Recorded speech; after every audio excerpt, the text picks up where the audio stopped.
Nothing about today has been typical so far. It began last night with me having issues sleeping, and I never have issues sleeping, but I only got like 3 hours of sleep. So I was up early with my kids, way early, before them actually. I was up before them, and that never happens because I work late. So I was up with my kids very, very early, and I decided to go lay down and take a little nap.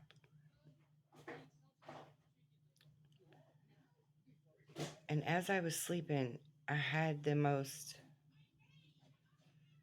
profoundly bizarre dream, vivid dream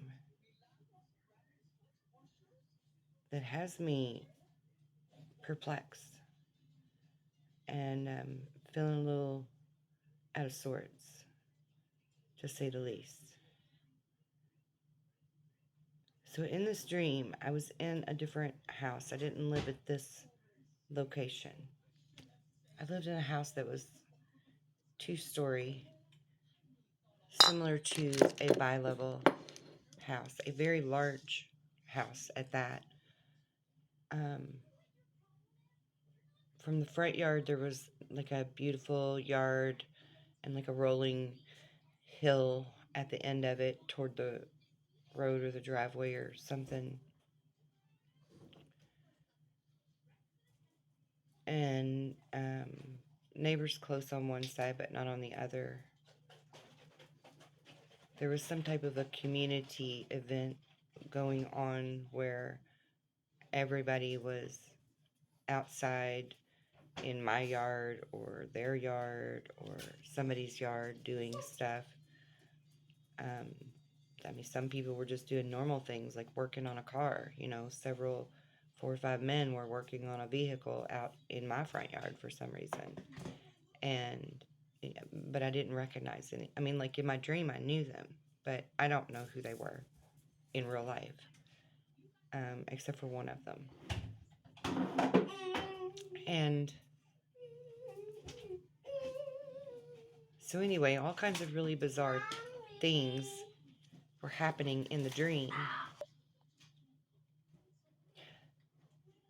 So, anyway, the whole event was bizarre to me anyway because adults were not behaving correctly, appropriately for being at someone else's home. Somebody was letting their dog eat birthday cake or something out of like a box or a bowl or something that was intentional. Um, and the little dog went at it ferociously, which was strange. And there were kids misbehaving and really acting strange. And I had 3 little kids in this dream, and I only have 2 little kids still at home right now, a 7 and an 8-year-old. But there was another child around the age of 2 or 3 that was with them, and they were all running around playing with all of the neighbor kids or community kids or whatever, but within my own home so that I could keep an eye on them. And anyway, because of some of the way things were going on, I was sort of thinning my house out and having people to exit the premises.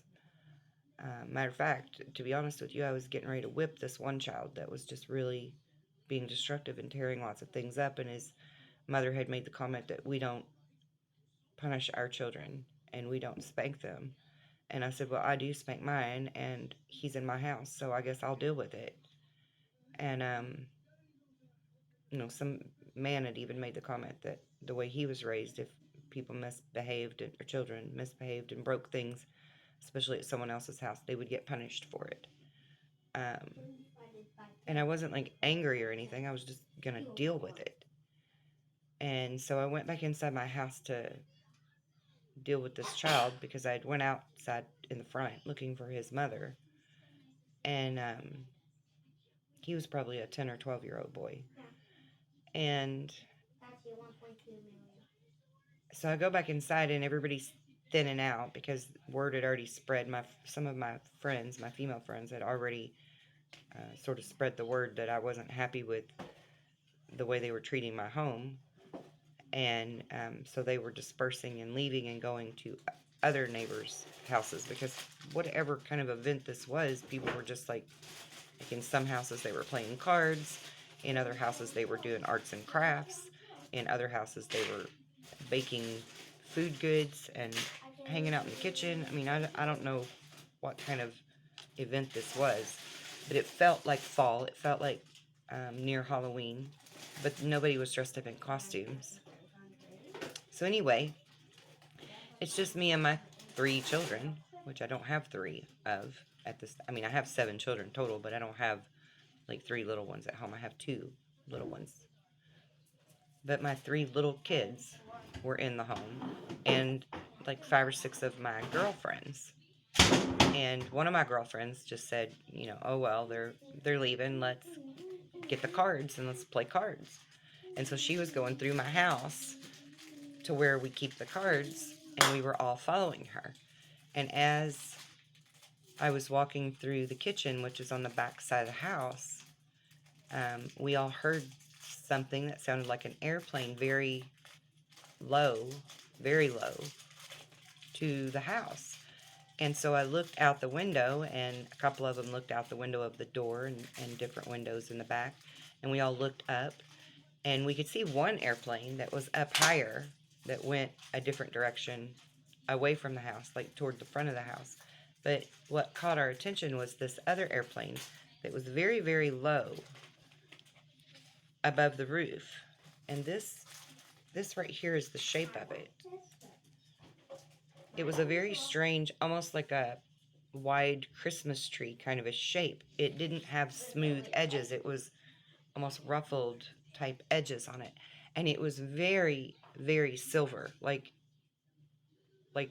metal, like silver metal would be, right? Very shiny silver. And it had this very strange engine looking thing here in the center of it that was compartmentalized. It had like a very clear bar through the center, and then these square hole type things on the sides. It reminded me of like a souped up motor sticking out the hood of a sports car, an old sports car. But it was on the bottom center of this plane or whatever it was. And as we looked at this plane, and it's a beautiful shiny silver, but it also looks like there's great big diamonds, like huge diamonds sparkling on it everywhere, lit up, like glistening. It was a glistening, not like it had lights on it that were just bright. It was a weird glistening. And so we were like, oh my God, what is this? Well, then we heard this loud crack sound in the sky. And the tip of the nose of this plane, well, no, before that happened, it almost seemed to like go in slow motion and almost even reverse a little bit, back up a little bit, and then go in slow motion forward again. And then, like, say my lighter is the tree and the pin is the airplane. It barely clipped the tip of the nose of this plane or whatever it was to the tree. And then the whole back end of it started like slowly falling, like in slow motion, falling this direction. And so that was the last I looked at the plane, because my instinct as a mother was to save my children. So I ran. I told everybody to get away from the back of the house. And I ran to the front of the house where my kids were. And I took all of my kids to the very, very front wall of the house and literally told them to stay up against the wall until I know that everything's going to be okay, because I thought this plane was getting ready to fall through our roof in the back end of the house. And me and my girlfriends ran out the front door and around the side of the house to look, and we couldn't see a plane anywhere or anything. So we were asking the people that were still outside at the neighbor's house in different areas of our front yard if they had seen this. and they knew what was going on. And all of these people out there were disoriented, completely disoriented. Some of them were walking in circles. Some of them would take like 3 or 4 steps forward and then 3 or 4 steps backwards and then 3 or 4 steps forward again and 3 or 4 steps backwards. There was a dog out there that just kept ramming its head into a car over and over again. I mean, all kinds of really bizarre things were happening. And we're just like, what the is going on? Well, these two ladies come walking up the hillside from down on the road. Two older ladies, look like church lady types, right? They had like their little cardigan sweaters on and their nice little tops and nice pants. And they walked up, and I said, "Did you see that? Did you see that plane?" And they said, "Well, yes, we saw that plane." And I said, "Where did it go?" And they said it disintegrated. And I said, "What do you mean it disintegrated?" And they're like, "We can't explain it. It was like it just crumpled and disintegrated right before our eyes as soon as it touched the tree." And I said, "Right." And it made like a crack sound. And one of the ladies said, "Actually, no, the crack sound happened and then it touched the tree." And so then I thought about it and I was like, "Well, you're right. That is how that happened." I guess in my mind, I just was thinking that the crack was the tree sound, the tree breaking or something. But the crack happened in the sky before the plane touched the tree, and then it disintegrated. And so I'm telling them how all these people around here are just acting messed up, and I don't know what's going on. And they're fine, and they're not acting messed up. And uh, they seem to believe it was because they weren't right under where it happened. Well, also up in the sky is this very strange static electricity thing happening all over the place, um, where there was like these beautiful greens and blues of electric color going through the sky, and it wasn't like an aurora. It was literally energy going crackling through the sky, not making a sound, but you could, how electricity, like if you see heat lightning, it looked like that, but it was intense. It was everywhere. I mean, it was so condensed and clustered, and like right above my house in my part of the neighborhood. And about that time, I heard some of my kids, and I turned around to look. Well, my 8-year-old thought it was a better idea rather than staying inside the house to bring the other two children and come outside and be inside of my car. And um, and I still had the same car that I have now. I have a gold Jaguar. And so I went over to the car and I was telling them to get out.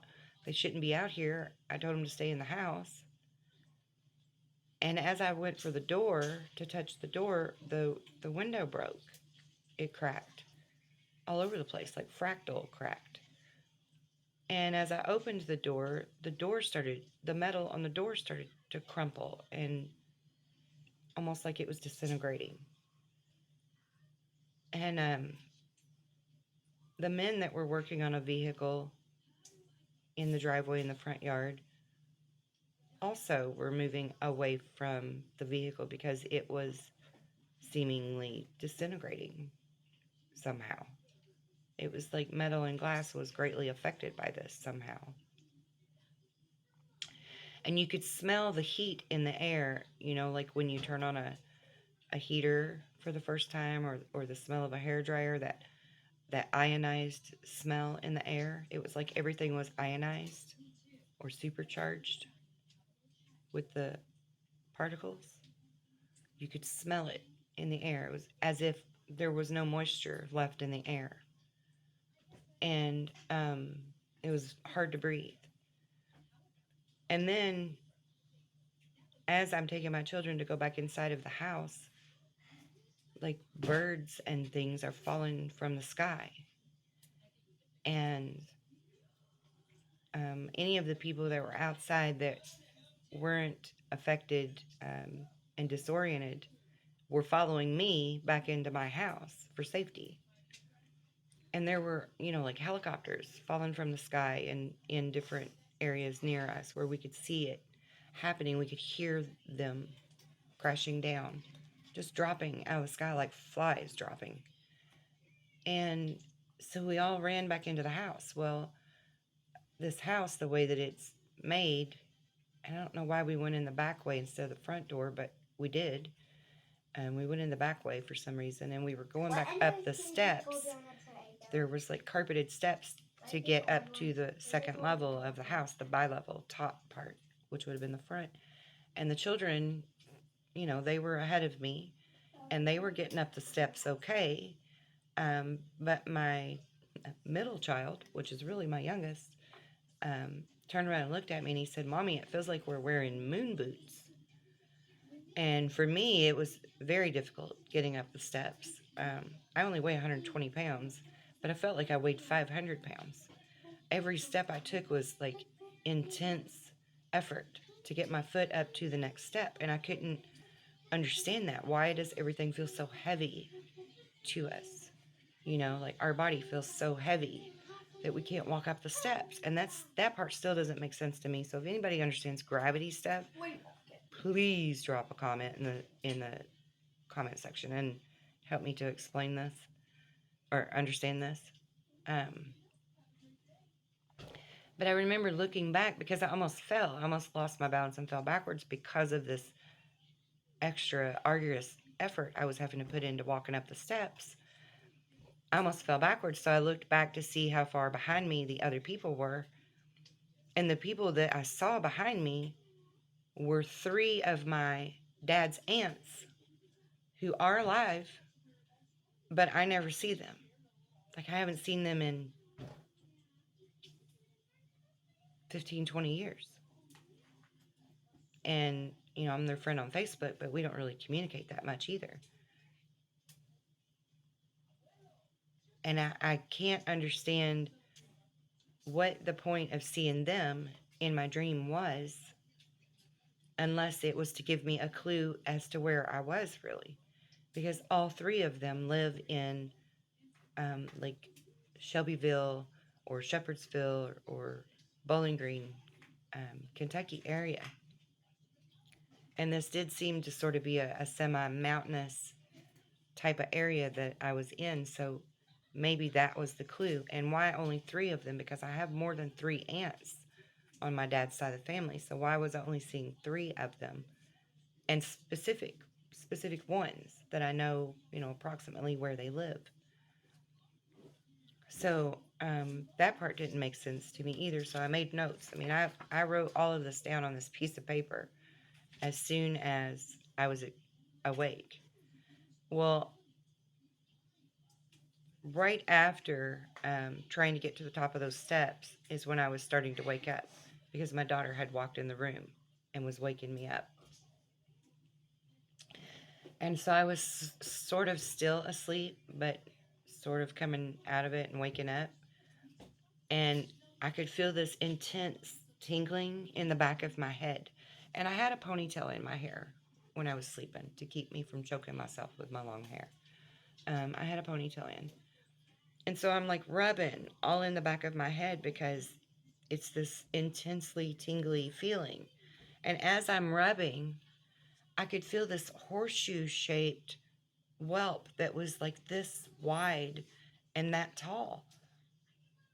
And it was like a spongy but firm kind of a whelp that in some places when I pushed on it, excuse me, I have hiccups, it actually hurt. And like I'm rubbing it and I'm half awake and half asleep and I'm rubbing this and I'm thinking, what is this? Why do I have this whelp on my head in this weird horseshoe shape? And again, it wasn't like a smooth horseshoe line. It was like a weird ripply line. And like it bothered me so bad that when I did wake up fully, I took my ponytail out of my hair and was rubbing my head again, and even had my 8-year-old daughter check my head to see if I had a whelp there. And there's nothing there. There's nothing there. And the tingling is totally gone. The intense weirdness is gone. There's no pain. There's no whelping. There's no nothing. Now, the top of my head is hurting at this moment. The very top of my head right now hurts. Matter of fact, I popped a Tylenol before I started this video. So I don't know what that was either. I don't know why that was part of the dream. And the thing is, even my 8-year-old asked me, she said, well, was it a dream or was it like a vision? Because in my dreams, she knows that I lucid dream and I can control my dreams and I can change things.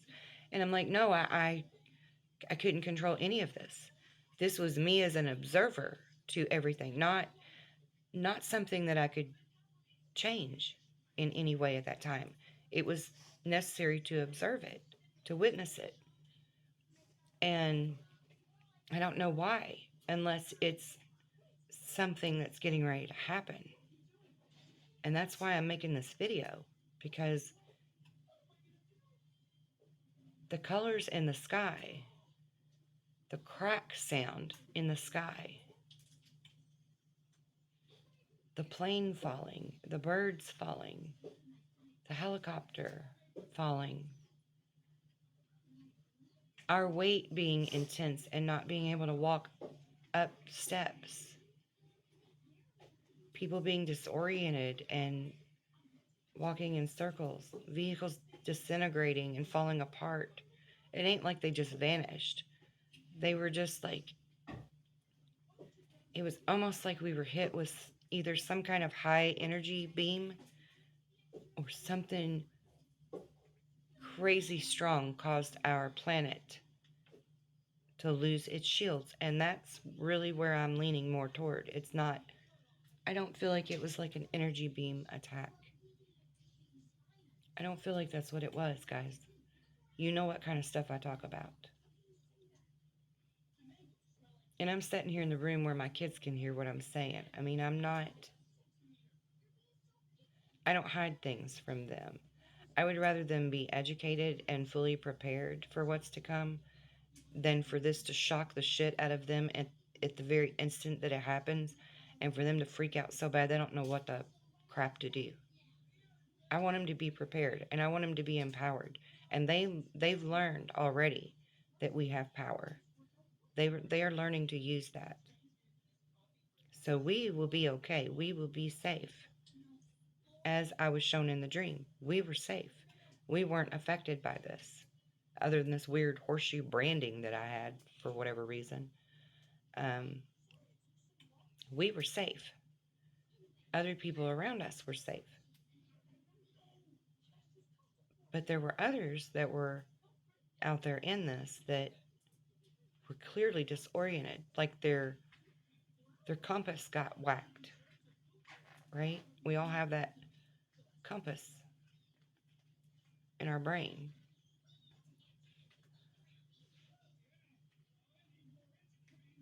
So I'm going to meditate on this, and I'm probably going to end up doing another video after I break this down. But I had to share this before I forget any of the details. Be safe, guys.